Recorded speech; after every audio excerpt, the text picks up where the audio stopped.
कथा जो विषय है वो हास्य का विषय नहीं, कथा जो विषय है वो मजाक का विषय नहीं है। कथा जो विषय है वो इस कान से सुनकर के इस कान से उड़ाने का विषय नहीं है। कथा जो विषय है वो भक्त और भगवान का मिलन है। और ध्यान रखना, प्रेमी वही कहलाता है जो दोनों तरफ से हो। अगर एक तरफ से प्रेम करोगे, दूसरे तरफ से नहीं करोगे तो मुस्कान आ जाएगी। फिर आजकल भारत में एक बड़ी दुर्दांत घटना घट गई। खुद के आदमी के 15 टुकड़े करके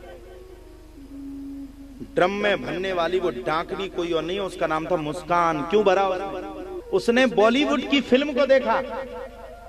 एक किसी फिल्म में इसी प्रकार से ड्रम में भर करके लाश को छुपा करके फेंक दिया गया था।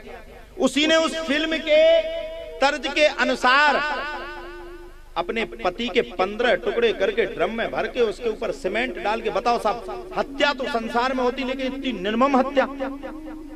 15 टुकड़े करके एक टुकड़ा डाल के उसके ऊपर सीमेंट डाल के फिर उसके ऊपर दूसरा टुकड़ा डाल के उसके ऊपर सीमेंट, मतलब जाम कर दिया और पैक करके पति को, और खुद कुल्लू मनाली जाकर के घूम रही है।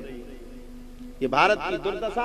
संत बार बार, महात्मा बार बार कहते हैं, हम लोग बार बार समझाते हैं अपने बच्चों को। अभी हमने पूछा किसने देखी पुष्पा 2 फिल्म, तो छोटी छोटी बच्ची है बेचारी, ये खड़ी कर रहे हैं। हमने भारत की दुर्दशा अगर किसी कारण हो रही है, ऐसी स्थिति अगर भारत में बन रही है, तो एकमात्र उसका कारण है क्योंकि हमने अपने सनातन को नहीं पहचाना, हमने अपने परमात्मा को नहीं पहचाना, हमने अपने राम की कथा नहीं सुनी, हमने अपने बच्चों को कृष्ण की कथा नहीं सुनाई।